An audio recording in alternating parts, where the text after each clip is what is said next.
Hello friends, my name is Mohammad Shamshad Alam and today we will study about the chapter that is the third chapter of 9th class geography, drainage. And in this chapter we will study about the origin of drainage and how many drainage patterns are divided in India and what are the lengths of different river system in our country and what are the sources on which we divide the river system of India. तो इस chapter में हम लोग बहुत सारी चीज़ें जो हैं वो समझने वाले हैं रिवर से जो भी चीज़ रिलेटेड है, जैसे कि रिवर सिस्टम जो है हमारे देश में अगर देखें तो हम लोग दो हिस्सों में डिवाइड करते हैं और वो रिवर सिस्टम है हमारा Himalayan river system and peninsular river system. Himalayan river system, the river system which is originating from the Himalayas, peninsular river system, the river system or rivers which are originating from the peninsular India। तो वो सारी नदियाँ जो हिमालय से originate होकर के हमारे देश में आती हैं और वो सारी नदियाँ जो कि पेनिसुलर इंडिया में उनका ओरिजिन होता है प्लेटूज़ पे और वो फिर आपके अरेबियन सी और बे ऑफ बंगाल में जाकर अपने पानी को डिस्चार्ज करते हैं, तो उनके बेसिस पर हम लोग यहाँ पर डिवाइड करेंगे। तो चलिए आज हम लोग शुरू करते हैं ड्रेनेज टर्म से कि ड्रेनेज का मतलब क्या होता है। तो drainage is a term that signifying the river system of an area. तो ड्रेनेज जो वर्ड है किसी भी रीजन में जो आपके रिवर सिस्टम है उसको वो डिफाइन करता है। और उसी तरीके से अगर देखा जाए कि दुनिया का सबसे बड़ा जो ड्रेनेज है, रिवर ड्रेनेज है, that is the Amazon river basin. तो सबसे बड़ा जो मतलब जो है रिवर बेसिन है दुनिया का वो अमेजन है और ये आपके साउथ अमेरिका में है। और अगर हम इंडिया के ड्रेनेज बेसिन की बात करें कि which one is the largest drainage basin of India, that is Ganga. Ganga जो है उसकी जो लेंथ है वो 2525 किलोमीटर है और अगर हम कहें आप लोगों की किताब में जो है NCERT में मोर देन 2500 किलोमीटर है, ठीक है लिखा हुआ, तो उससे कंफ्यूज नहीं होना है। तो गंगा का जो लेंथ है इंडिया में सबसे ज़्यादा जो लंबी नदी है दैट इज़ गंगा। और गंगा जो है ये हमारे मतलब जो है आपके हिमालय से इनका भी ओरिजिनेशन होता है, लेकिन हम लोग यहाँ से अभी स्टार्टिंग से मतलब चलेंगे। दूसरी चीज़ कि what is water divide. Water divide जो है ये क्या होता है वाटर डिवाइड? तो वाटर डिवाइड जो है an upland that separates the two drainage system. एक ऊंची ज़मीन इस तरीके की, ठीक है, जो कि आपके दो रिवर सिस्टम को, मान लीजिए कि ये रिवर सिस्टम है और दूसरा ये रिवर सिस्टम है, तो इन दोनों को जो सेपरेट करती है दो रिवर सिस्टम को, तो उसे हम लोग वाटर डिवाइड कहते हैं। और इसी पर आपके अंबाला जो सिटी है वो सिचुएटेड मतलब जो है इसी वाटर डिवाइड के ऊपर है, तो इसलिए हम लोग कह सकते हैं तो वाटर डिवाइड किसे कहते हैं? An upland that separates the two drainage system that are next to each other is called the water divide. तो वाटर डिवाइड आप लोगों के समझ में आ गया होगा कि वाटर डिवाइड क्या होता है कि एक ऊंचा ज़मीन जिससे मतलब जो है दो नदी तंत्र जो है वो अलग हो जाती है, सेपरेट हो जाती है, तो उस मतलब जो है आपके एरियाज जो अपलैंड एरिया है that is known as the water divide. उसके बाद हम लोग आते हैं on the basis of origin. There are two types of river systems found in our country. हमारे देश में ओरिजिन के बेसिस पर दो तरीके के रिवर सिस्टम पाए जाते हैं। पहला है हमारा हिमालयन रिवर सिस्टम और दूसरा है हमारा पेनिसुलर रिवर सिस्टम। तो शुरू में ही हमने बता दिया जिन रिवर्स का ओरिजिन जो है वो हिमालय में होता है तो उन नदियों को हम लोग हिमालयन रिवर सिस्टम कहते हैं। और जिनका पेनिसुला किसे कहते हैं? The land which is bonded by water from three sides. तो हमारा जो इंडिया है उसमें अगर हम लोग बात करें तो ये वाला जो पोर्शन है हमारा, तो that is known as the peninsula. तो पेनिसुला जो लैंड है ये तीन तरफ पानी से है। देखिए इधर की तरफ जो है बे ऑफ बंगाल है, ठीक, इधर की तरफ अरेबियन सी है और इधर इंडियन ओशन है। तो इस तरीके से जो हमारा मतलब पेनिसुला इंडिया है वो तीन तरफ से पानी से घिरा हुआ है। दूसरी चीज़ कि पेनिसुलर इंडिया में ज़्यादातर जो है वो प्लेटूज पाए जाते हैं और इन प्लेटूज से इन रिवर्स का ओरिजिन होता है। तो कुछ रिवर्स का स्लोप जो है ज़्यादातर most of the rivers are draining their water into the bay of Bengal और कुछ मतलब जो नदियां हैं जो 30% रिवर्स हैं they drain their water into the Arabian Sea because the natural slope of rivers of India is towards the eastern portion of the country. Country के eastern part में जो है इंडिया का मतलब स्लोप है, जिसकी वजह से 70% जो है रिवर्स अपना पानी ले जाकर कहाँ ले जाकर डिस्चार्ज करती हैं, बे ऑफ बंगाल में, और 30% those rivers which are flowing into the rift valley they drain water into the Arabian sea. जिनका जो फ्लो है वो रिफ्ट वैली किसे कहते हैं, तो हमारे अर्थ के अंदर दो मूवमेंट्स हमेशा चलता रहता है, ठीक है, जिसे हम लोग वर्टिकल मूवमेंट और हॉरिजॉन्टल मूवमेंट कहते हैं। अगर हम लोग इसको दूसरे टर्म में कहें तो सबसे पहले दो मूवमेंट्स होते हैं, एक्सोजेनेटिक एंड इंडोजेनेटिक। एक्सोजेनेटिक जो ऊपर के फोर्सेस होते हैं, जो जमीन के ऊपर काम करते हैं due to the rivers, due to the wind, due to the flowing water, और दूसरा जो है हमारा endogenetic, the forces which are originating inside the earth surface. जमीन के अंदर जो फोर्सेस काम करते हैं वो फोर्सेस जो हमें दिखाई नहीं देते हैं, इनको अगर हम फर्दर डिवाइड करें तो दो तरीके के फोर्सेस में ये डिवाइड हम लोग कर सकते हैं। एक तो होता है हमारा वर्टिकल मूवमेंट और दूसरा होता है हॉरिजॉन्टल मूवमेंट। तो जो फॉल्ट्स वगैरह फॉर्म्ड होते हैं, जो क्रैक्स वगैरह डेवलप होते हैं अर्थ सरफेस में due to the vertical movements की वजह से क्रैक्स जो है वो डेवलप होते हैं। तो फॉल्ट्स जो है वो डेवलप होता है, और फॉल्ट्स डेवलप होने की वजह से मतलब जो है वी शेप्ड वैली का फॉर्मेशन होता है, और इसी वी शेप्ड वैली में जो है आपके नर्मदा, ताप्ती, साबरमती, ठीक है, माही, ये सारी नदियां जो हैं वो फ्लो कर रही हैं। इसीलिए इनका जो स्लोप है वो ईस्ट की तरफ ना हो करके भारत के मतलब जो है वेस्ट में है। इसीलिए मतलब कहा जाता है कि ज़्यादातर जो स्लोप है इंडिया के रिवर्स का वो किधर की तरफ है, ईस्ट में है, और कुछ ही वेस्ट में है ड्यू टू द स्लोप्स। और वो स्लोप्स किसकी वजह से बना है, ड्यू टू द फॉल्टिंग की वजह से ये स्लोप्स का फॉर्मेशन हुआ है। और अगर फॉल्ट डेवलप नहीं होते तो मतलब 100% रिवर्स का जो स्लोप होता वो आपके ईस्टर्न साइड पे ही होता भारत के।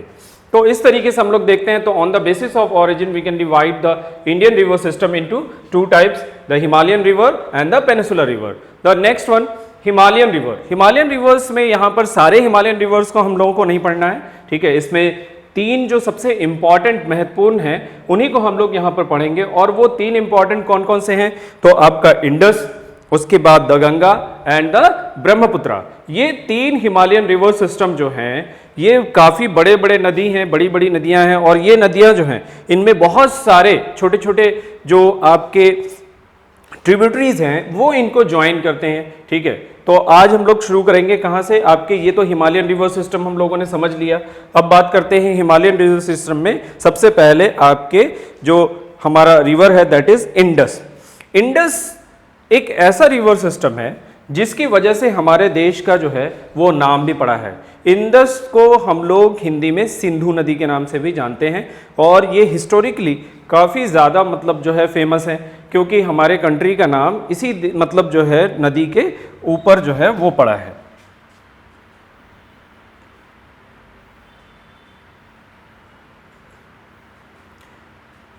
तो हिमालयन रिवर सिस्टम में हमारा सबसे पहला जो रिवर है दैट इज इंडस। अब बात करते हैं कि इंडस जो है वो कहाँ से ओरिजिनेट होता है। तो Indus is rise from the lake Mansarovar near Tibet. तो तिब्बत में इनका जो है वो ओरिजिनेशन है, और वहाँ से फिर मतलब जो है ये इंडिया में लद्दाख में एंटर करती है, और उसके बाद मतलब जो है ये पाकिस्तान जो है वो पहुँच जाती हैं। तो भारत में इसके कुछ ट्रिब्यूटरीज हैं जैसे सतलज, ब्यास, रावी, चिनाब, झेलम। ये मतलब 5 नदियां हैं, और इन्हीं 5 नदियों की वजह से ही पंजाब का नाम पड़ा है। पंजाब जो है ये एक पर्शियन वर्ड है, और इसका मतलब है पंज और आब। पंज मीन्स होता है 5 और आब मीन्स होता है पानी। आब पर्शियन में मतलब पानी को कहते हैं। तो यहाँ पर ये जो पंजाब रीजन है तो ये 5 नदियों के ऊपर विकसित हुआ है, इसीलिए मतलब जो है इनका नाम पंजाब पड़ा था। तो सतलज, व्यास, रावी, चिनाब, झेलम जो है ये आपके मिठान कोट जो पाकिस्तान में है वहाँ पे मतलब जो है ये सारी नदियाँ इंडस से जाकर के मिल जाती हैं, और फिर ये अपना वाटर जो है वो डिस्चार्ज करती हैं अरेबियन सी में, ठीक। उसके बाद अगर इनकी टोटल लेंथ के बारे में बात करें तो 2900 किलोमीटर इनका जो लेंथ है, और इसके ऊपर मतलब जो है एक ट्रीटी भी साइन हुई थी इंडिया और पाकिस्तान के बीच में, जिसे इंडस वाटर ट्रीटी के नाम से जाना जाता है। और ये वाटर ट्रीटी 1960 में हुई थी। तो याद रखिएगा कि ये वाटर ट्रीटी जो है ये इसका नाम क्या है, इंडस वाटर ट्रीटी, ठीक है। ये इंडिया और पाकिस्तान के बीच में हुआ था for the distribution of water of Indus, Indus के पानी को डिवाइड करने के लिए, और जिसमें इंडिया को सिर्फ 20% पानी इस्तेमाल करने का मौका मिलता है और 80% जो वाटर है वो आपके पाकिस्तान जो है वो यूज़ करता है। तो इस तरीके से अगर देखा जाए तो इंडस वाटर ट्रीटी जो इंडिया और पाकिस्तान के बीच में हुई है, तो मोस्ट इंपॉर्टेंट इसमें क्वेश्चन क्या बनता है, 3 क्वेश्चन इंडस में बन जाता है आपका कि इंडस पहला क्वेश्चन क्या है कि इंडस कहाँ से ओरिजिनेट होता है, तो लेक मानसरोवर नियर तिब्बत, तिब्बत से ओरिजिन होता है इनका ओरिजिनेशन। दूसरा, इनका लेंथ जो है वो टोटल कितना किलोमीटर है, 2500 किलोमीटर। इससे ये मत समझिएगा कि 2900 किलोमीटर जो लेंथ है वो सारा भारत में है, इसका मतलब भारत में जो कंसंट्रेशन है वो लगभग 1300 किलोमीटर ही है, ठीक है। बाकी सारा जो इसका एरिया है वो पाकिस्तान और मतलब जो है तिब्बत, इन कंट्रीज में है। दूसरी बात इसमें, और दूसरा इंपॉर्टेंट क्या क्वेश्चन है, ये है आपका Indus water treaty. Indus water treaty जो है वो कब हुई थी, तो साल इसमें इंपॉर्टेंट है कि किस साल हुआ था, तो 1960s में इंडस वाटर ट्रीटी जो है वो आपके मतलब साइन हुई थी। चलिए आगे बढ़ते हैं, हम लोग स्विच ओवर करते हैं। अब दूसरा हमारा जो सबसे इंपॉर्टेंट रिवर सिस्टम है और जिसे हम लोग सैक्रेड भी मानते हैं, दैट इज गंगा। तो गंगा जो है वो बहुत इंपॉर्टेंट है भारत के लिए, क्योंकि ये भारत की सबसे लंबी नदी भी है और इसका लेंथ हमने आपको पहले भी बताया कि 2525 किलोमीटर, मतलब 2525 किलोमीटर इसका लेंथ है। और इसका जो ओरिजिनेशन होता है वो आपकी गंगोत्री ग्लेशियर से होता है। तो क्वेश्चन ये पूछा जाता है कि where the Ganga is originated, तो कहाँ से गंगा जो है वो ओरिजिनेट होता है, तो गंगोत्री ग्लेशियर से होता है। और गंगोत्री ग्लेशियर जो है वो वहां से जो नदी निकलती है उसे हम लोग कहते हैं भागीरथी। तो भागीरथी जो है वो मतलब जाकर के मिल जाती है अलकनंदा से देव प्रयाग में, जहां पर उसको हम लोग गंगा कहते हैं, ठीक है। तो गंगा इनका पहले से नाम नहीं होता है, पहले जो नदी है जहां से गंगोत्री ग्लेशियर से जो नदी निकलती है दैट इज भागीरथी, फिर भागीरथी जाकर के मिल जाती है अलकनंदा से। तो इसलिए हम लोग कह सकते हैं कि भागीरथी ये हो गया आपका एक नदी, और दूसरा है अलकनंदा, और ये दोनों आपस में मिल करके, और ये कहां पर मिलती है, देव प्रयाग में। ये बहुत इंपॉर्टेंट क्वेश्चन है कि where the Alaknanda and Bhagirathi meet each other, कहां पर अलकनंदा और भागीरथी आपस में मिलती हैं, तो देव प्रयाग में मिलती हैं, और वहीं पे उनको जो है वहां से फिर उनको गंगा कहा जाता है। अब उसके बाद दूसरी चीज है कि Ganga meets the tributaries from the Himalaya such as the, अब यहाँ पे मतलब जो है देखिए घग्गर, ठीक है, गंडक एंड कोसी। अब हिमालयन रिवर सिस्टम में आपको एक चीज मिलने को मिलेगा, देखने को मिलेगा, एक तो वो नदियां जो कि आपकी, ठीक है। अब यहां से कैसे लगे, 2 तरीके के ट्रिब्यूटरीज में डिवाइड हो जाता है। एक तो आपका कहलाता है राइट हैंड ट्रिब्यूटरीज, दूसरा है लेफ्ट हैंड ट्रिब्यूटरीज। अब यहां पे कैसे पता चलेगा कि राइट बैंक ट्रिब्यूटरीज कौन सी है, लेफ्ट बैंक ट्रिब्यूटरीज कौन सी है, तो जहां से ओरिजिनेट हो रही है कोई भी रिवर, उसको आप जो है समझ लीजिए कि ये आपका हेड है, ठीक है, और जो आपका हाथ लेफ्ट में है, तो जो नदी आकर के लेफ्ट से मिल रही है that is left bank tributaries, simple. उसके बाद जो रिवर्स आपके राइट से आकर के मिल रही है गंगा में या किसी भी नदी में, उसे हम लोग राइट बैंक ट्रिब्यूटरीज के नाम से जानते हैं। तो 3 इंपॉर्टेंट यहां पर रिवर्स के बारे में बताया गया है, घग्गर के बारे में, गंडक और कोसी, ठीक है। ये 3 नदियां जो हैं वो गंगा में मतलब जो है आकर के मिलती हैं, और इसे किस मतलब जो है ट्रिब्यूटरीज के नाम से हम लोग जानते हैं। कहां से आ रही, देखिए ये कौन सा हाथ है, लेफ्ट हैंड है मेरा, इसीलिए ये लेफ्ट से आकर के मिल रही है, तो इसे हम लोग कहेंगे लेफ्ट बैंक ट्रिब्यूटरीज। तो ये घग्गर, गंडक और Kosi, these are the left bank tributaries, left bank tributaries. अब इसमें एक इंपॉर्टेंट रिवर है जो ट्रिब्यूटरीज है गंगा की, कोसी। कोसी की वजह से बिहार में हर साल फ्लड आता है, और ये नदियां जो है कहां से आती हैं, कोसी हो गया आपका, घग्गर, गंडक, ये सब जो है वो नेपाल हिमालय से फ्लो होकर के वो इंडिया की तरफ आती हैं। तो नेपाल जब पानी मतलब जो है छोड़ता है, तो उसकी वजह से बिहार का जो आपके नॉर्थ बिहार है वो पूरी तरीके से फ्लडेड हो जाता है आपके मतलब जो है रेनी सीजन में। तो कोसी में मतलब जो है, कोसी को एक नाम से जाना जाता है, इसे सौरो ऑफ बिहार के नाम से भी जानते हैं। तो अगर पूछा जाए कि which river is known as sorrow of Bihar, that is Kosi, sorrow of Bihar. ये नोट कर लीजिएगा कि कोसी को हम लोग किस नाम से जानते हैं, सौरो ऑफ बिहार के नाम से जानते हैं। दूसरा मतलब जो है इसमें गंगा में क्या सवाल बनता है आपका, तो गंगा में अब ये तो हमने आपको बता दिया लेफ्ट बैंक ट्रिब्यूटरीज क्या होती है। अब आती है बात राइट बैंक ट्रिब्यूटरीज की, तो वो नदी जो कि मतलब आपके सीधे हाथ पे आकर के गंगा में ज्वाइन हो रही है, तो कौन कौन सी नदियां हैं, तो सबसे पहले तो यमुना की बात करेंगे। It is the longest tributary of Ganga, ये भी एक क्वेश्चन बन गया आपका कि सबसे लंबी ट्रिब्यूटरीज जो है गंगा की वो कौन है, तो यमुना है। और यमुना का ओरिजिनेशन कौन सा ग्लेशियर से हो रहा है, तो यमुनोत्री ग्लेशियर।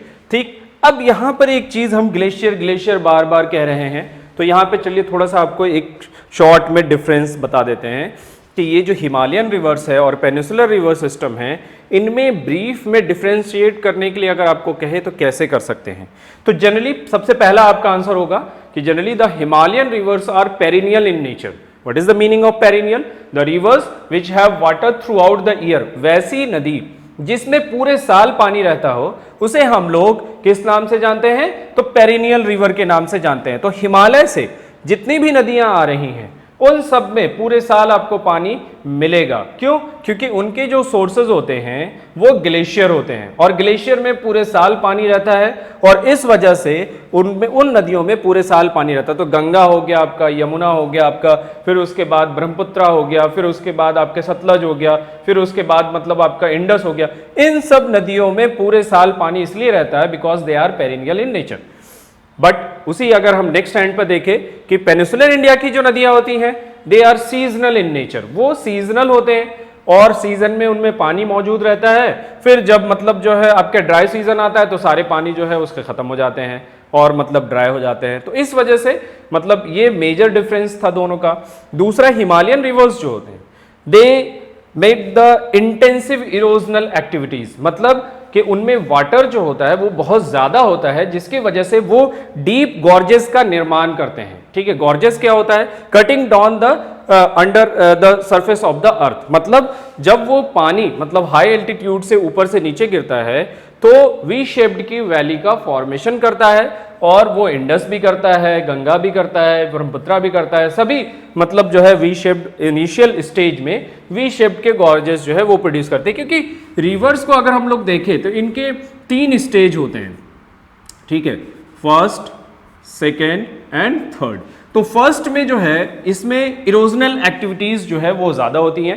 इरोजन क्या होता है? Bearing away of material from one place to another place. दूसरा हमारा जो है सेकेंड स्टेज में क्या होता है, यहां पर आपका जो काम होता है erosional as well as depositional, मतलब दोनों एक्टिविटीज जो है वो साइड बाय साइड चलता रहता है। और यहाँ पे क्योंकि वाटर जो है उसका वॉल्यूम कम हो जाता है और स्लोप जो है वो भी कम हो जाता है और जिसकी वजह से जो एरिया होता है वो सैलो हो जाता है। और साइड कटिंग जो है वो भी आपके साथ साथ चलता रहता है हेडवर्ड कटिंग के। लेकिन फर्स्ट स्टेज में हेडवर्ड कटिंग का मतलब क्या होता है कि जमीन के अंदर की जो कटिंग है वो ज्यादा चलती है। तो यहां पर वी शेप्ड वैली का फॉर्मेशन होता है फर्स्ट स्टेज में। दूसरे स्टेज में जो है वो यू शेप्ड वैली जो है इसका फॉर्मेशन करते हैं। ठीक है, क्योंकि साइड की कटिंग जो है वो बढ़ जाती है। तीसरा जो स्टेज आता है हमारा, यहां पर डिपोजिशनल वर्क होता है जिससे डेल्टा वगैरह का फॉर्मेशन होता है। तो ऑक्सबो लेक वगैरह फॉर्म्ड होता है आपके मिडिल स्टेज में और डेल्टा वगैरह का जो फॉर्मेशन होता है वो आपके फाइनल स्टेज में होता है। और इस तरीके से रिवर्स के 3 स्टेज होते हैं। तो हिमालयन रिवर्स जितने भी हैं दे फॉर्म द डेल्टा, वो आपके एंड प्रोडक्ट जो है वो डेल्टा बनाते हैं।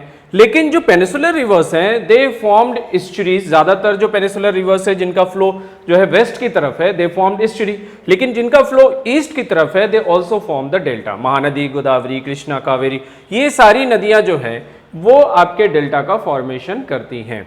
तो इसलिए हम लोग ये कह सकते हैं कि जो कोर्स होता है आपके हिमालयन रिवर्स का as compare to the peninsular rivers are longer, मतलब कि जो हिमालयन रिवर्स होती हैं वो लंबी होती हैं as compare to the peninsular rivers. और इसीलिए मतलब इनका जो स्लोप होता है वो बहुत कम होता है। अगर हम गंगा की बात करें तो गंगा का टोटल जो लेंथ है आपका मतलब जो है वो आपको हम पहले ही बता चुके हैं 2000 लगभग 2500 किलोमीटर के आसपास है।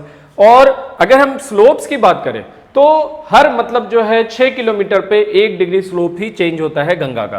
तो इसीलिए उतना ज्यादा इसमें कोई फर्क नहीं पड़ता और डेल्टा का फॉर्मेशन करता है।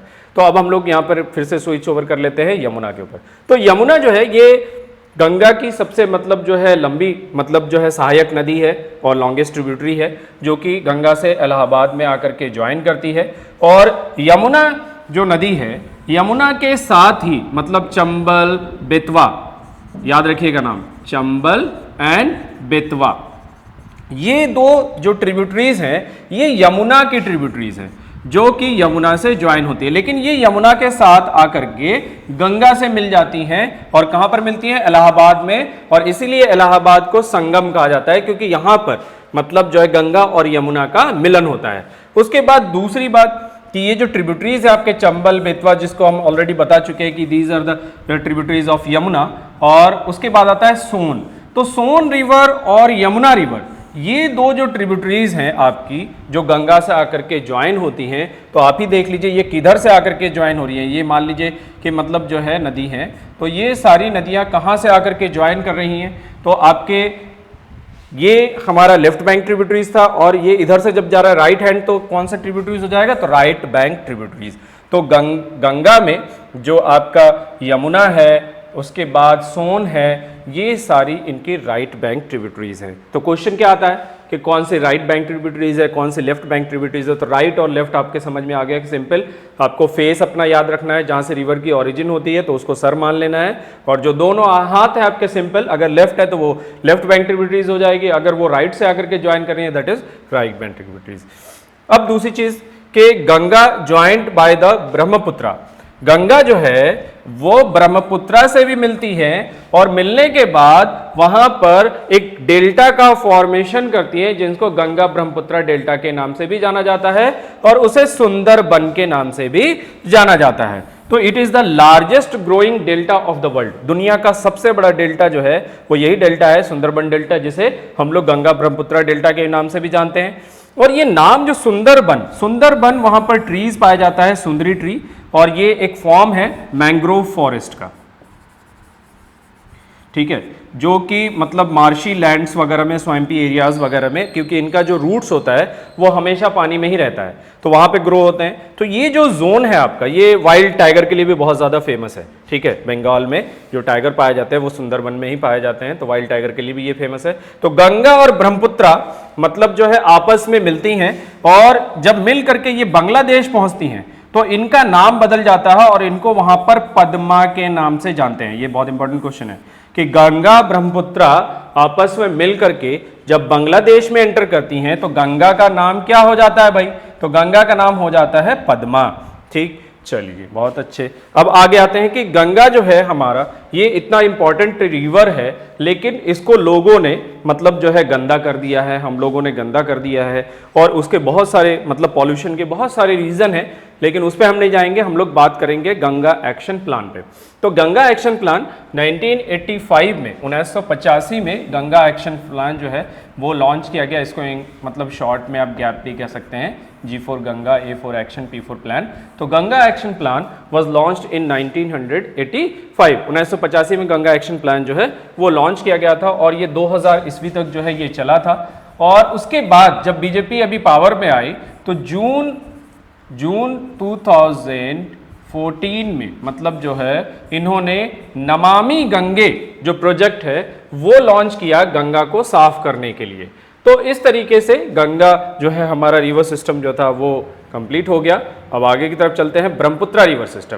ब्रह्मपुत्रा में आपको दो तीन चीजें याद रखनी पड़ेगी। देखिए हमने बताया था कि इंडस का जो ओरिजिन है वो आपके तिब्बत से होता है, और ब्रह्मपुत्रा का भी ओरिजिन आपके तिब्बत में होता है, और इसके साथ साथ सतलज का भी ओरिजिन जो है वो आपके तिब्बत में होता है। तो इसीलिए लिखा हुआ है originating in Tibet, very close to the source of Indus, Sutlej and Brahmaputra.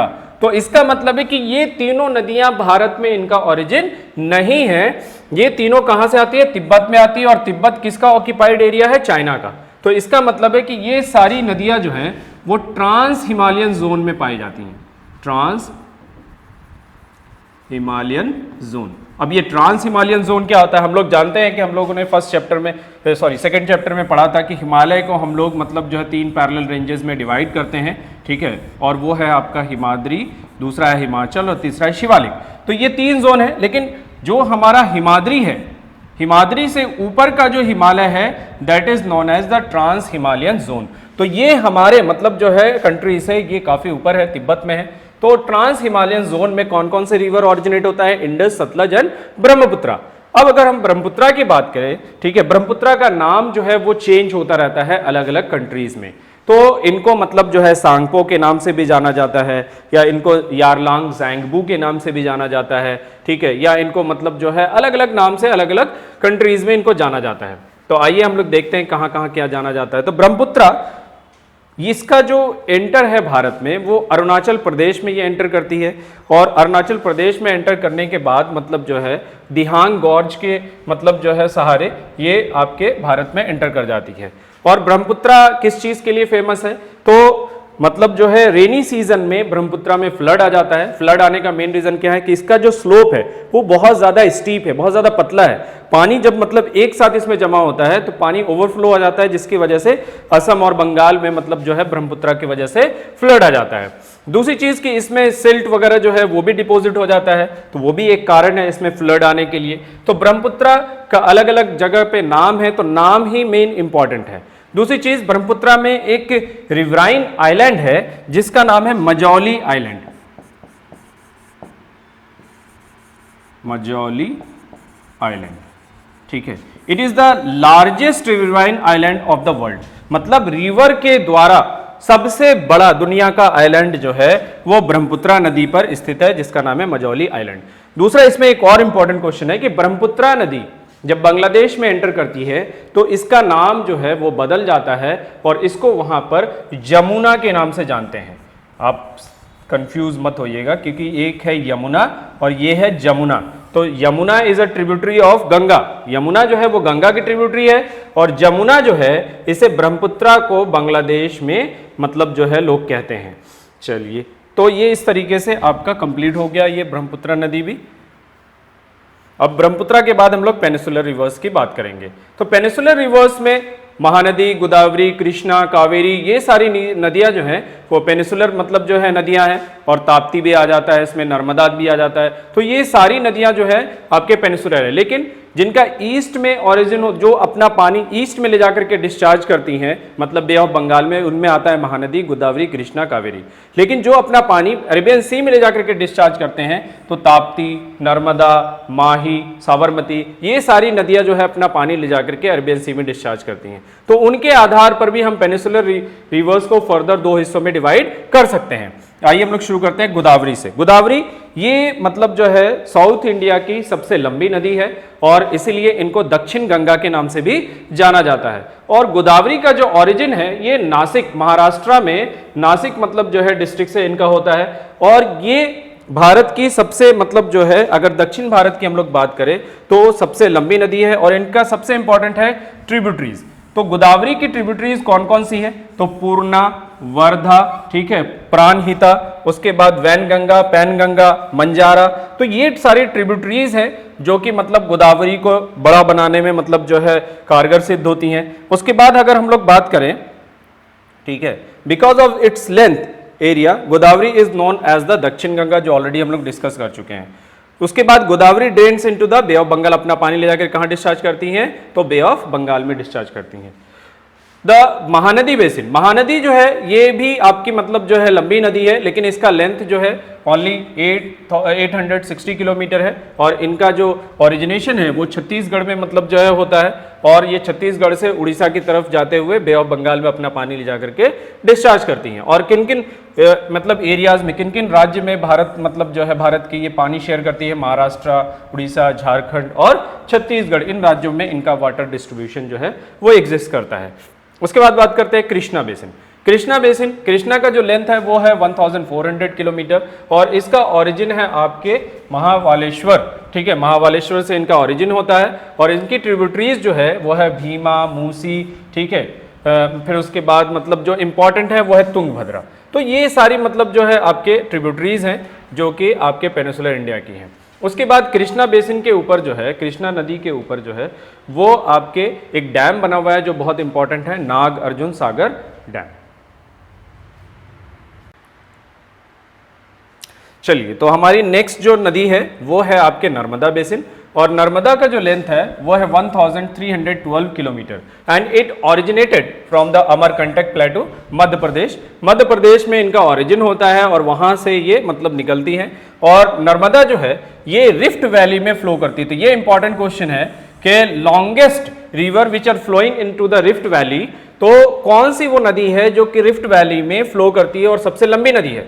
तो एक तो क्वेश्चन ये होगा कि मतलब सबसे लंबी नदी जो रिफ्ट वैली में फ्लो करती है। दूसरा इसमें से क्वेश्चन क्या बनेगा, longest western flowing river of India. ये सवाल आप मतलब कंफ्यूज मत होइएगा कि लॉन्गेस्ट पेनिसुलर रिवर और लॉन्गेस्ट वेस्टर्न फ्लोइंग रिवर, ये दोनों में फर्क है। लॉन्गेस्ट पेनिसुलर रिवर की अगर बात करें तब तो हो जाएगा गोदावरी, लेकिन अगर वहां पे वेस्टर्न वर्ड ऐड कर दिया जाए, लॉन्गेस्ट वेस्टर्न फ्लोइंग रिवर, तब होगा आपका नर्मदा। तो नर्मदा जो है वो रिफ्ट वैली में फ्लो करती है और फॉल्ट के थ्रू ये रिफ्ट वैली का फॉर्मेशन होता है, वो हम लोग ऑलरेडी डिस्कस कर चुके हैं। ठीक है, तो नर्मदा काफी इंपॉर्टेंट रिवर है, इसलिए नर्मदा के मतलब जो है जो रिलेटेड क्वेश्चंस पूछे जाते हैं उनको याद रखना है। तो नर्मदा के ऊपर ही मतलब सरदार सरोवर डैम जो है वो सिचुएटेड है। ठीक है, दूसरा जो है हमारा तापी। तापी जो है ये भी रिफ्ट वैली में फ्लो करता है और इसका भी जो ओरिजिन है वो मध्य प्रदेश में ही होता है, बैतूल डिस्ट्रिक्ट में। तो बैतूल में मतलब जो है यहाँ से तापी का मतलब ओरिजिन होता है और ये मध्य प्रदेश से होते हुए गुजरात, महाराष्ट्र अपना पानी ले जा करके कहाँ जा करके डिस्चार्ज करती हैं, तो अपना वाटर ले जा करके अरेबियन सी में अपना डिस्चार्ज करते हैं। उसके बाद बात करते हैं कावेरी रिवर। कावेरी रिवर का जो लेंथ है वो 760 किलोमीटर है और इसका जो ओरिजिनेट है वो ओरिजिनेशन है वो ब्रह्मगिरी रेंज जो है वहां से होता है, वेस्टर्न घाट से। और Kaveri reaches the bay of Bengal at the Kaveripattinam and sharing the basin of Karnataka, Tamil Nadu and Kerala. Question क्या आता है मालूम है कावेरी से, कि कावेरी जी यहाँ पे एक डिस्प्यूट है। मतलब डिस्प्यूट किस चीज को लेकर के है, for the division of water of Kaveri river. Tamil Nadu, Kerala, Karnataka ये आपस में तीनों राज्य लड़ते रहते हैं इसके पानी के मतलब जो है डिस्ट्रीब्यूशन के लिए, और इस पे बहुत बार जो है इन स्टेट्स के बीच में आपस में लड़ाई हो चुकी है। तो वाटर डिस्प्यूट जो है वो क्यों होता है, वाटर के यूज के लिए होता है। मतलब तमिलनाडु जो है ये पहले अंग्रेजों का यहाँ पर शासन रहा है, तो इसलिए उस टाइम तमिलनाडु को ज़्यादा पानी इस्तेमाल करने का पावर दिया गया था और उसके बाद केरल और कर्नाटक भी डिमांड करने लगे कि हम लोग भी पानी जो है इस्तेमाल करेंगे। तो इस तरीके से मतलब जो है आपस में इन लोगों की लड़ाई हो रही है। तो सवाल क्या आता है कि कावेरी जो है नदी वो उसका पानी किन किन जगहों पे मतलब बटता है, तो आपके कर्नाटक, तमिलनाडु एंड केरल इन तीनों के बीच में इनके पानी को शेयर किया जाता है। और यूनियन टेरिटरीज भी आ जाता है आपका पुदुचेरी, ठीक है, वो भी मतलब जो है आपके डिस्ट्रीब्यूट करता है। लेकिन यहाँ पर स्टेट्स जब पूछा जाए तो ओनली 3 स्टेट, 3 स्टेट के बीच में ये पानी जो है वो डिस्ट्रीब्यूट होता है, कर्नाटक, तमिलनाडु एंड केरल के बीच में। अब इसके बाद बात करते हैं लेक्स। लेक्स 2 तरीके के होते हैं, एक तो होता है हमारा नेचुरल और दूसरा होता है आर्टिफिशियल। नेचुरल लेक्स की अगर हम लोग बात करें तो बहुत सारे मतलब जो है एग्जांपल्स हैं उसमें, और नेचुरल लेक्स में भी 2 तरीके के लेक्स होते हैं, एक तो होता है हमारा सैलाइन और दूसरा होता है मतलब जो आपका फ्रेश वाटर लेक। तो फ्रेश वाटर लेक में जैसे उलर लेक है जो जम्मू एंड कश्मीर में है वो है, उसके बाद लोकटक लेक जो मणिपुर में है। तो ये सारे लेक्स जो हैं वो फ्रेश वाटर लेक्स के एग्जाम्पल्स हैं। लेकिन कुछ लेक्स हमारे भारत में मतलब सैलाइन वाटर लेक भी है, जैसे मतलब सांभर लेक जो राजस्थान में है, उसके बाद मतलब जो है चिल्का लेक जो उड़ीसा में है। और Chilka lake is the largest saline lake of India. India का सबसे बड़ा जो लेक है चिल्का, वो सबसे बड़ा भारत का सैलाइन लेक है जिसमें नमक की मात्रा बहुत ज़्यादा मतलब जो है पाई जाती है। और उसी तरीके से लोकटक लेक जो मणिपुर में है वो फ्रेश वाटर लेक है। उसके बाद हम लोग बात करें कि फ्रेश वाटर लेक में सबसे बड़ा लेक भारत का कौन सा है, तो उलर लेक जो जम्मू एंड कश्मीर में है। तो some lakes like the Wular lake in Jammu and Kashmir result for the tectonic activity. इसका जो ओरिजिनेशन हुआ है वो प्लेट टेक्टोनिक मूवमेंट के कारण हुआ है। Apart from the natural lake, damming the rivers of the generation of hydel power has also lead to the formation of lakes. जैसे कि मतलब जो है गुरु गोविंद सागर लेक जो है वो भी मतलब जो है आपके जो सबसे हाईएस्ट डैम था हमारा, हाईएस्ट डैम जो भारत का था जिस टाइम मतलब जो है पहला डैम, और उसे हम लोग कहते हैं भाखरा नंगल डैम। तो भाखरा नंगल डैम के ऊपर भी एक आर्टिफिशियल लेक जो है वो बना हुआ है, ठीक है। और उसी लेक को मतलब आर्टिफिशियल लेक, जो लेक डैम्स के मतलब वजह से बनता है उसे हम लोग आर्टिफिशियल लेक कहते हैं। तो आर्टिफिशियल लेक भी बहुत सारा है भारत में और ये हमारे हाइड्रो इलेक्ट्रिसिटी के लिए बहुत ज़्यादा इंपॉर्टेंट है। तो लेक्स का भी काफ़ी इंपॉर्टेंट रोल है। अब थोड़ा सा यहाँ पर हम लोग समझ लेते हैं डैम्स के बारे में। बहुत सारे डैम्स हैं जो अलग अलग नदियों के ऊपर भारत में बने हुए हैं। जैसे कि अगर हम लोग बात करें तो सबसे ऊंचा डैम्स के बारे में बात करेंगे भारत का, तो अभी जो हाईएस्ट डैम है भारत का वो आपके मतलब जो है भागीरथी रिवर के ऊपर सिचुएटेड है। और मतलब जो है उसका जो पहले मतलब भागीरथी के पहले मतलब जो है आपके डैम के पहले जो डैम था जो सतलज नदी के ऊपर भाखरा नंगल डैम, भाखरा नंगल डैम, ये भारत का पहले मतलब जो है सबसे ऊंचा डैम था। और ये किस नदी के ऊपर था? सतलज, SATLUJ। और ये सतलज जो है ये किसकी ट्रिब्यूटरी हम लोगों ने पहले पढ़ा था? इंडस की ट्रिब्यूटरी है। तो इसके ऊपर दूसरी चीज़, इसके ऊपर सतलज के ऊपर एक और बहुत ज़्यादा इंपॉर्टेंट मतलब कैनाल है जिसका नाम है मतलब जो है आपके इंदिरा गांधी कैनाल, इंदिरा गांधी कैनाल। तो इंदिरा गांधी कैनाल जो है ये मतलब एशिया का दूसरा सबसे बड़ा कैनाल है, इंदिरा गांधी कैनाल। तो ये दो क्वेश्चन बहुत इंपॉर्टेंट है कि सतलज के ऊपर मतलब जो डैम बना हुआ है वो कौन सा है? तो भाखरा नंगल डैम। हालांकि एक्चुअली में ये दो डैम है, भाखरा और नंगल, ठीक है। ये एक मतलब जो है भाखरा आपके मतलब जो है जो जगह है वो हिमाचल प्रदेश में है और नंगल आपके पंजाब में। तो दोनों जगह मतलब जो है दोनों को साथ में प्रोनाउंस किया जाता है भाखरा नंगल। तो भाखरा नंगल सतलज पे है। उसके बाद मतलब इंदिरा गांधी कैनाल जो है वो आपके सतलज पे है, जिसकी वजह से राजस्थान जो है वो फल फूल रहा है, क्योंकि ये डैम जो है राजस्थान को बहुत ज़्यादा मतलब एग्रीकल्चर में मदद करता है। उसके बाद बात करते हैं हमारा तेहरी डैम। तेहरी डैम जो है ये मतलब भागीरथी नदी के ऊपर है, जो कि मतलब अभी हमने गंगा के बारे में बताया था, गंगा दो नदियों को मिलाकर के बनती है, अलकनंदा और भागीरथी। तो भागीरथी नदी के ऊपर जो है यही डैम है, Tehri dam. It is the highest dam of India. उसके बाद अगर लॉन्गेस्ट डैम के बारे में पूछे आपसे कि भारत का सबसे लंबा डैम कौन सा है, तो हीराकुड डैम, हीराकुड डैम ये आपके उड़ीसा में है, ठीक है। और ये बना हुआ है आपके महानदी रिवर के ऊपर, महानदी रिवर के ऊपर। तो इंडिया का लॉन्गेस्ट भी आपके समझ में आ गया कौन सा है? तेहरी डैम। इंडिया का मतलब जो है सॉरी हाईएस्ट भी समझ में आ गया और लॉन्गेस्ट है आपका हीराकुड और लॉन्गेस्ट है मतलब जो है आपके। तो इस तरीके से आप आसानी से इन दोनों क्वेश्चंस को याद रख सकते हैं, तेहरी डैम और हीराकुड डैम। पहले तेहरी डैम से पहले जो है जो ऊंचा था वो था हमारा भाखरा नंगल डैम। तो भाखरा नंगल डैम जो है अब सेकंड हाईएस्ट हो गया और इंडिया का हाईएस्ट कौन हो गया? तेहरी।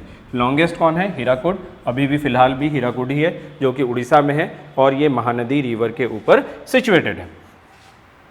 रोल ऑफ रिवर की बात करते हैं तो रिवर जितनी भी सिविलाइजेशंस दुनिया की डेवलप हुई है हम लोग जानते हैं, चाहे वो मेसोपोटामियन सिविलाइजेशन हो या फिर इंडस सिविलाइजेशन हो या फिर नाइल सिविलाइजेशन हो या फिर हुआंगहो सिविलाइजेशन हो, all the rivers are all the civilizations are originating near around the rivers, क्योंकि बिना पानी के एग्रीकल्चर जो है वो नहीं हो सकता है, खेतीबाड़ी होनी मुश्किल है। क्योंकि अभी भी हम देखें तो 70% fresh water are used in the agriculture sector.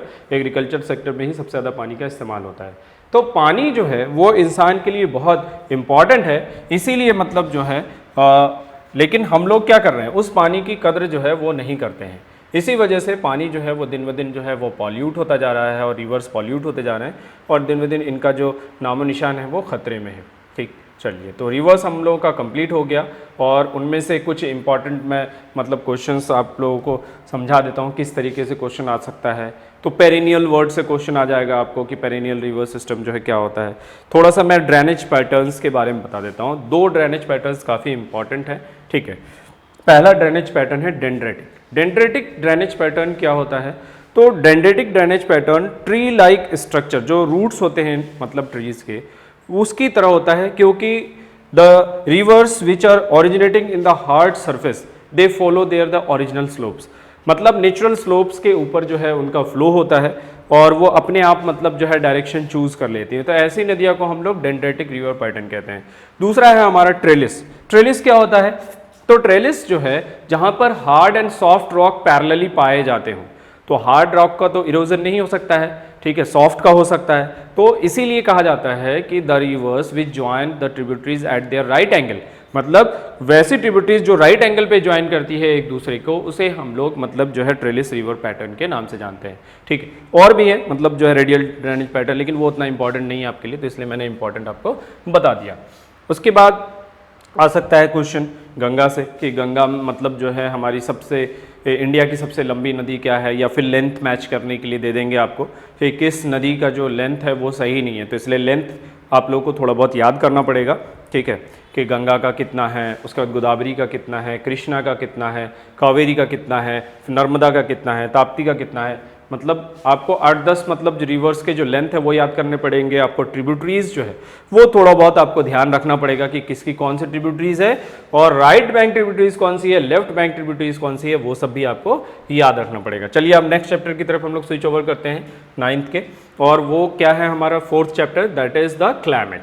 Climate ये बहुत इंपॉर्टेंट चैप्टर है, क्योंकि क्लाइमेट जो है दुनिया क्लाइमेट से बहुत ज़्यादा मतलब जो है इन्फ्लुएंस होती है, क्योंकि जो भी सिविलाइजेशन होता है उसमें क्लाइमेट का बहुत बड़ा रोल होता है, और ये क्लाइमेट दिन ब दिन लोग इसलिए परेशान हैं क्योंकि ये चेंज हो रहा है। ठीक, चलिए क्लाइमेट सबसे पहले तो डिफरेंस पढ़ते हैं कि what are the difference between the climate and weather. तो weather is the daily changing phenomena, it varies over a short period of time. Weather जो है वो बदलता रहता है हर वक्त। ठीक है, मान लीजिए मैं अभी यहाँ पर पढ़ा रहा हूँ, फिर उसके बाद अभी निकल करके बाहर जाऊँगा। पहले जब मैं आया था तो बहुत ज़्यादा गर्मी थी, हो सकता है जब मैं बाहर निकलूँ आधे घंटे या 1 घंटे के बाद तो बाहर बारिश हो रही हो, दैट इज़ द वेदर। तो वेदर जो है वो day to day time to time changing phenomena है जो बदलता रहता है। ठीक है, और it varies over short period of time. दूसरा जो डेफिनेशन है हमारा climate, climate refers to the sum total of weather condition, sum total of weather condition of about 20 और 30 years। 20 साल और 30 साल के वेदर के एक्यूमुलेशन से जो रिजल्ट निकल करके आता है उसे हम लोग कहते हैं क्लाइमेट। क्लाइमेट और वेदर में सिर्फ एक चीज का फर्क है, that is the time, time का फर्क है। क्लाइमेट में भी वही एलिमेंट काम करते हैं, वेदर में भी वही एलिमेंट काम करते हैं, लेकिन climate long term changing phenomena है और over the large period of large areas, मतलब बहुत बड़े एरिया पे और बहुत बड़े मतलब बहुत दिन के बाद मतलब जो है बदलाव होता है। ऐसा नहीं कि आधे घंटे में बदल जाएगा। ठीक है, उसको बदलने के लिए 25 साल 30 साल का वक्त लगता है, तो इसीलिए दोनों में फर्क है।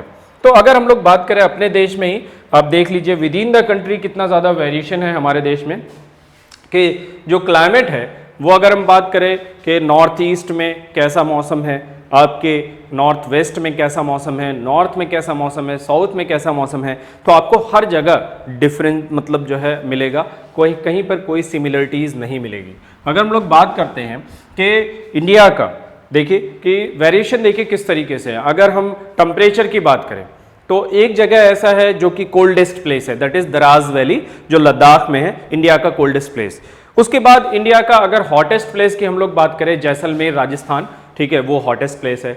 उसके बाद हम लोग अगर वेटेस्ट प्लेस की बात करें, ठीक है, वेटेस्ट प्लेस का मतलब कि सबसे ज्यादा बारिश होने वाला, तो इंडिया का तो वो वेटेस्ट है ही, उसके साथ साथ वो दुनिया का भी सबसे वेटेस्ट प्लेस है। World wettest place is found in our country, that is मौसिनरम।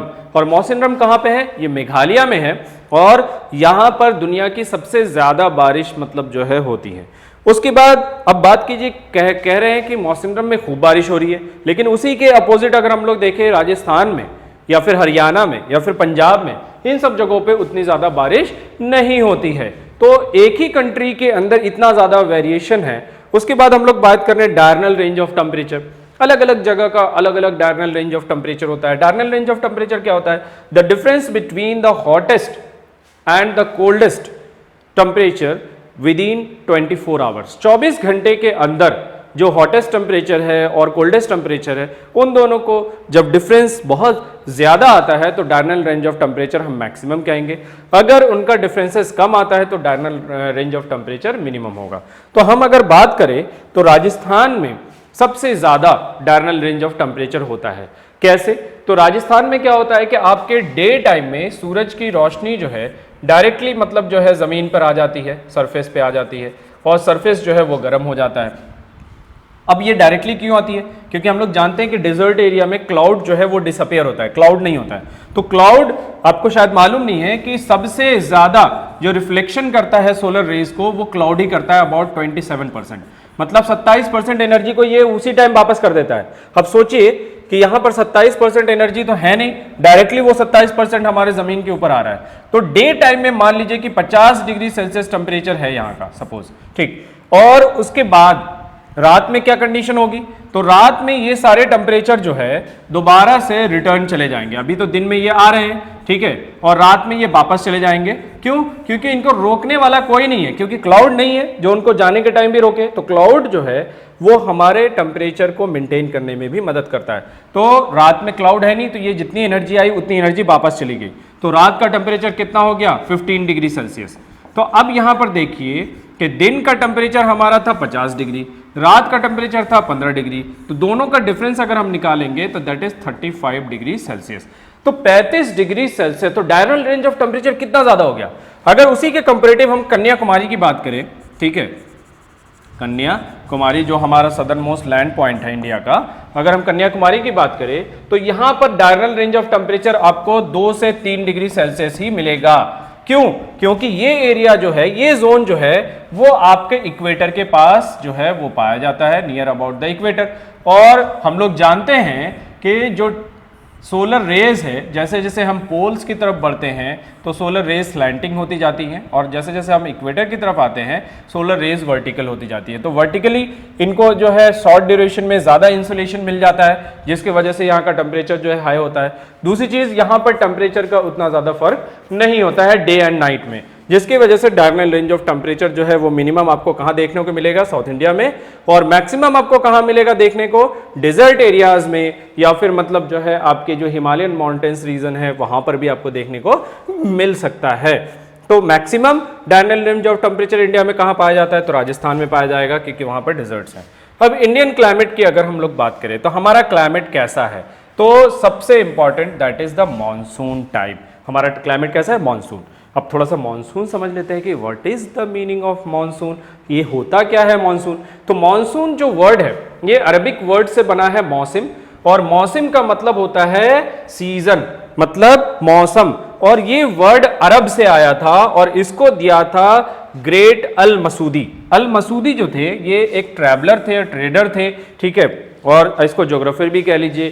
तो इन्होंने ही ये टर्म डिनोट किया था, और इनका जो डेफिनेशन है मॉनसून का, the seasonal reversal of wind which blowing from 6 months land to ocean and 6 months ocean to land, similar as to the sea breeze और लैंड ब्रिज, जो आप बचपन में पढ़ चुके होंगे, सी ब्रीज और लैंड ब्रिज। तो सी ब्रीज और लैंड ब्रिज की तरह ही है ये, ठीक। तो लेकिन यहां पे ये ब्रॉड लेवल पे, वहां पे हम डे एंड नाइट में पढ़ते हैं, यहां पर हम पढ़ रहे हैं सीजन, मतलब समर और विंटर। तो 6 महीने जब मतलब जो है समर का सीजन होता है तो उस टाइम लो प्रेशर डेवलप होता है आपके कहां पर, लैंड एरियाज पे लो प्रेशर डेवलप होता है। तो यहां पर थोड़ा सा इसको समझें हम लोग।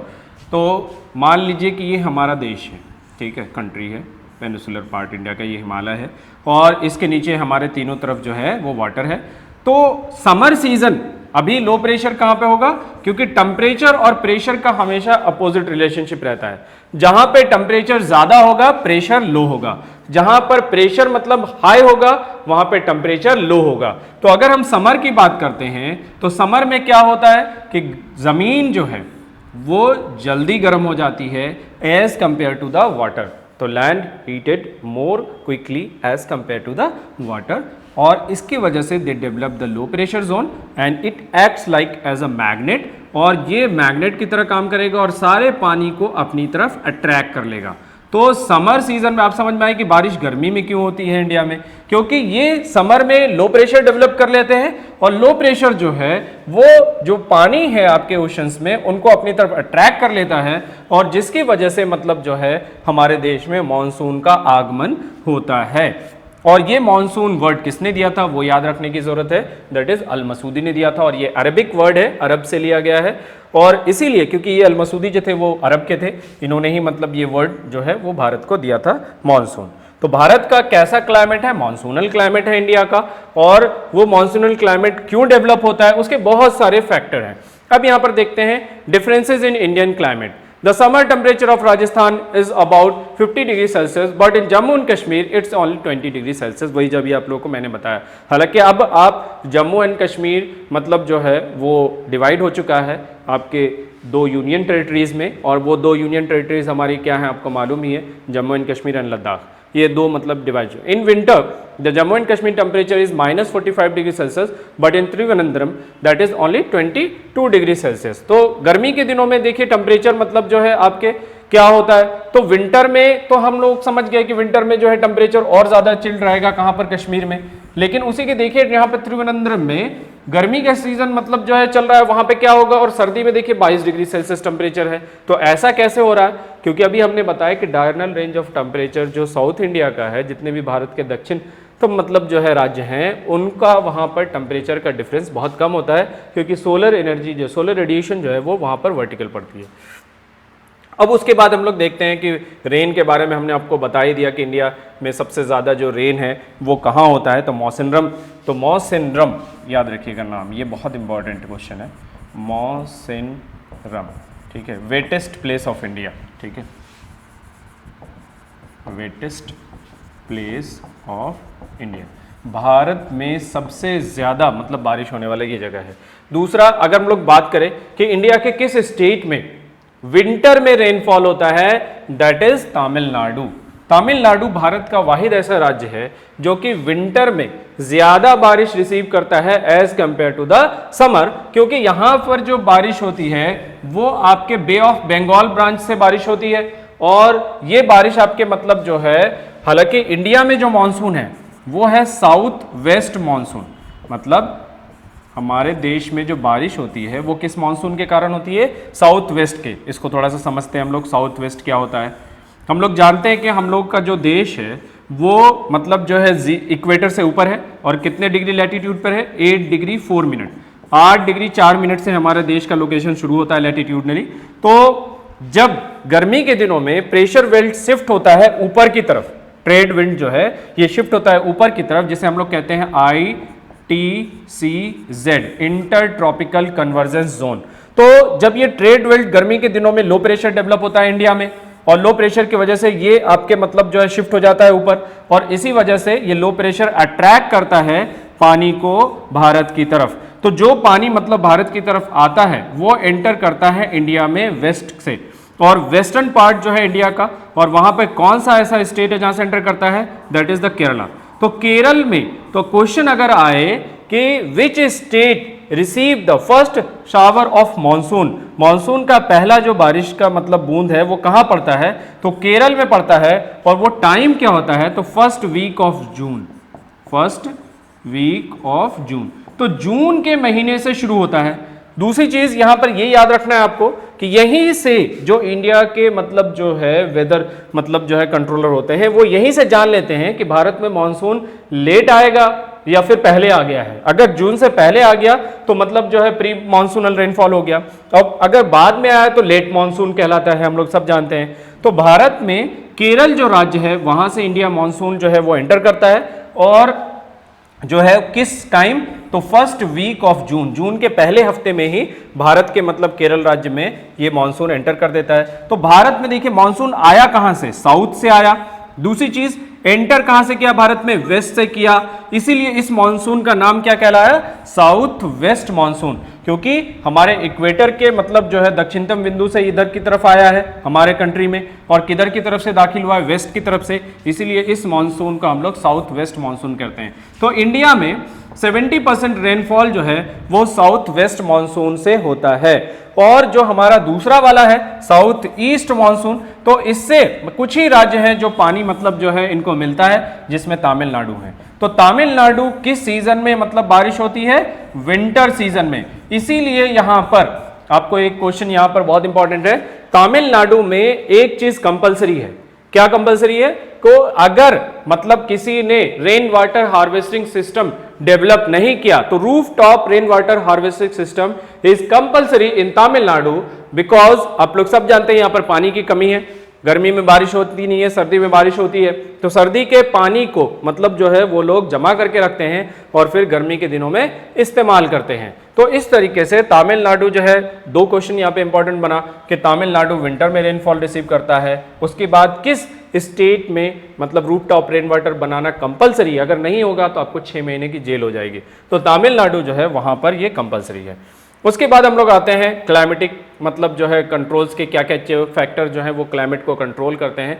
तो लैटिट्यूड जो है ये क्लाइमेट को कंट्रोल करते हैं, एल्टीट्यूड क्लाइमेट को कंट्रोल करते हैं, डिस्टेंस फ्रॉम द सी, ठीक है, ये क्लाइमेट को कंट्रोल करते हैं, एंड ओशन करंट्स। तो ये 5 मतलब जो है आपके प्रेशर एंड विंड भी है, ठीक है, प्रेशर एंड विंड सिस्टम।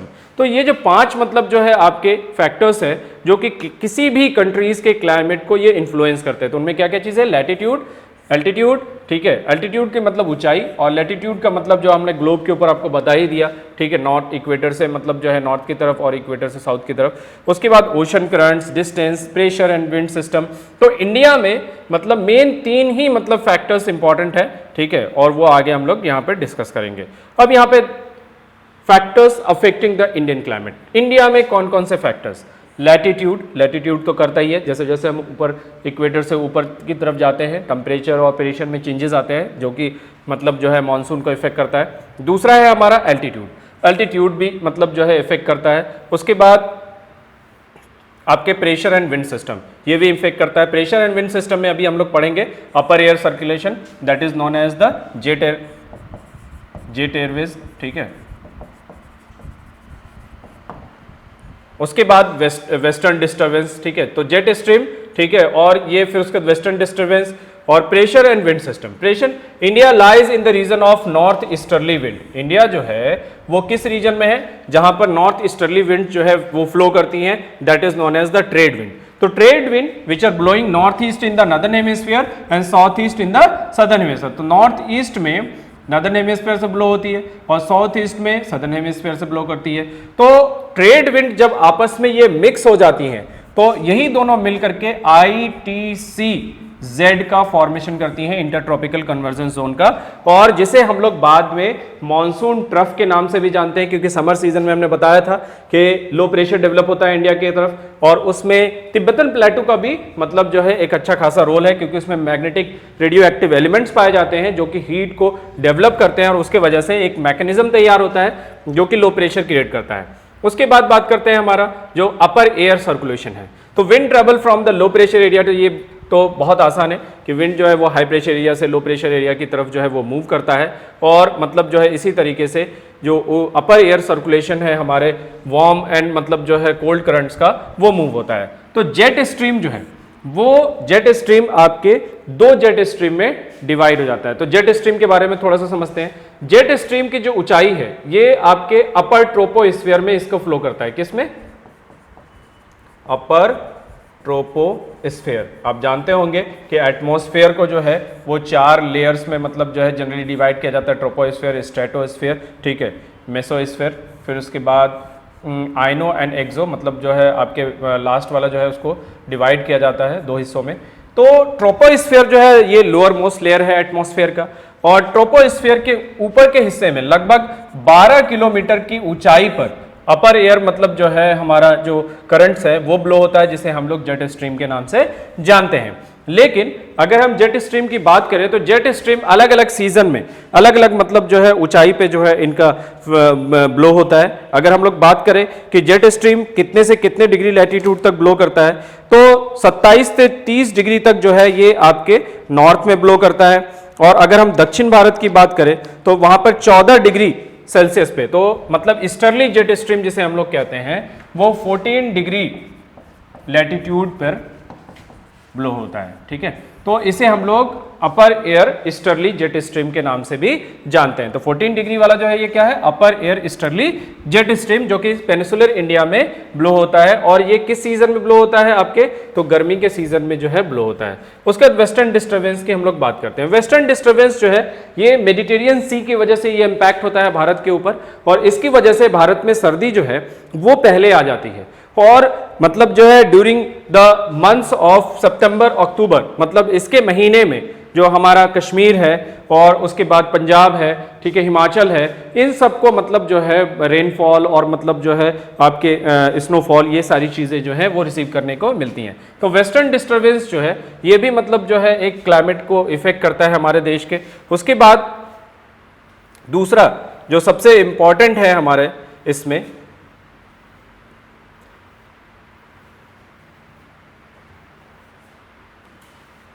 चलिए, तो वेस्टर्न डिस्टर्बेंस जो है वो ओके, तो वेस्टर्न डिस्टर्बेंस, चलिए वेस्टर्न डिस्टर्बेंस के बाद हम लोग थोड़ा सा मतलब बात करेंगे एल नीनो और मतलब जो है लालिनो, इन सारी की तरफ, और इंसो इवेंट, ये सारी चीज़ें क्या होती हैं जो इंपॉर्टेंट है। तो एल नीनो की जब हम लोग बात करते हैं, एल नीनो, ठीक है, ये एक वार्म ओशन करंट है, याद रखना है, ये बहुत इंपॉर्टेंट मतलब जो है चीज़ है एल नीनो। तो वार्म ओशन करंट है जो कि मतलब अमेरिका के पेरू कोस्ट पर हर 2 से 5 साल के बीच इंटरवल पे ये डेवलप होता है। तो El Nino is a warm ocean current which develop near around the Christmas, मतलब 25 दिसंबर के आसपास वो डेवलप होता है। और एल नीनो जो है वार्म ओशन करंट्स के आने के वजह से ओशन में जो प्रेशर होता है वो चेंज हो जाता है, जिसे हम लोग कहते हैं सदर्न ऑसिलेशन। तो कभी कभी ये दोनों वर्ड मिल करके इनको हम लोग इंसो इवेंट के नाम से जानते हैं, El Nino and southern oscillation. तो एल नीनो क्या है? El Nino is a warm ocean currents which change the pressure of the oceans, ocean के प्रेशर को वो चेंज करते हैं। कैसे चेंज करते हैं? नॉर्मल जो कंडीशन होता है वो इंडियन ओशन में लो प्रेशर होता है और पैसिफिक ओशन में हाई प्रेशर होता है, जिसकी वजह से हाई से लो की तरफ एयर करंट्स का मूवमेंट होता है और इसकी वजह से इंडिया में अच्छी तरीके से मॉनसूनल रेनफॉल होता है। लेकिन जब कभी प्रेशर चेंज हो जाता है due to the development of El Nino, वो प्रेशर चेंज हो जाता है और अपोजिट हो जाता है। जैसे पहले नॉर्मल कंडीशन में इंडियन ओशन में लो प्रेशर था, अब नॉर्मल कंडीशन जब डेवलप होगा तो लो प्रेशर डेवलप हो जाएगा पैसिफिक ओशन में और हाई प्रेशर डेवलप हो जाएगा इंडियन ओशन में, जिसकी तरफ से प्रेशर बेल्ट शिफ्ट होकर के वो किधर की तरफ एयर करंट चले जाएंगे, वो चले जाएंगे पैसिफिक ओशन में, और पेरू में, चिली में, इन सब जगहों पे बहुत ज्यादा बारिश होगी और इंडिया में ड्राउट जो है वो परसीव किया जाएगा। तो इस तरीके से इन दोनों मूवमेंट की वजह से इंडिया के रेनफॉल में बहुत बड़ा मतलब जो है उलटफेर होता है और इसीलिए ये काफी इंपॉर्टेंट है। उन सारे मतलब फैक्टर्स के अलावा भारत में इंसो इवेंट जो है ये भी काफी ज्यादा महत्वपूर्ण होता है। तो El Nino and southern oscillation को साथ में मिला करके हम लोग इंसो इवेंट्स के नाम से जानते हैं। तो सो क्या होता है? SO, southern oscillation. Southern oscillation इसलिए नाम दिया गया है कि the movements of water on the southern part, that is the Indian ocean and the Pacific ocean. जो सदर्न पार्ट में ओशन है हमारे, उसके मतलब जो है पानी में मूवमेंट्स होता है। नॉर्मल कंडीशन में लो प्रेशर डेवलप होता है इंडियन ओशन में, अब नॉर्मल कंडीशन में लो प्रेशर डेवलप हो जाता है आपके पैसिफिक ओशन में, जिसकी वजह से सर्कुलेशन जो है वाटर का वो चेंज होता है और उसकी वजह से पानी में भी चेंजेस होते हैं। अब कुछ विंड्स के बारे में हम लोग बात कर लेते हैं, hot winds and the cold wind. तो हॉट विंड वो होता है हमारा जो कि समर सीजन में ब्लो होता है नॉर्दर्न इंडिया में, जिसकी वजह से बहुत सारे लोगों की भारत में मौत हो जाती है, खास करके यूपी, बिहार, ठीक है, बंगाल, इन सब जगहों में गर्मी के दिनों में बहुत ज़्यादा मतलब गर्म हवाएं चलती हैं, जिनको हम लोग लू के नाम से जानते हैं। उसी तरीके से मतलब जो है कुछ अलग अलग कंट्रीज में कोल्ड विंड्स के नाम मतलब जो है जैसे चिनूक वगैरह, ठीक है। तो ये सब भी लोकल विंड्स जो है वो भी कभी कभी रिस्पॉन्सिबल हो जाते हैं मतलब जो है मानसून के ऊपर। तो इस तरीके से हमारा ये जो क्लाइमेट का चैप्टर था वो आपके कंप्लीट हो चुका है, ठीक है। अब मतलब जो है अगर आपको इनमें से रिलेटेड जब आप क्वेश्चन सॉल्व करेंगे, ठीक है, तो उसमें वो क्लियर होता जाएगा आपका आगे की तरफ। थोड़ा सा कोरियालिस फोर्स के बारे में मैं बता देता हूँ कि कोरियालिस फोर्स जो है वो जे कोरियालिस ने डिस्कवर किया था, जिसमें वो अर्थ के रोटेशन की वजह से जो विंड्स में डिफ्लेक्टमेंट्स हो रहा था वो उन्होंने एक्सप्लेन किया था कोरियालिस फोर्स ने। और कभी कभी ये पूछा जाता है कि why Coriolis force are develop, तो Coriolis force are develop due to the rotational movement of the earth.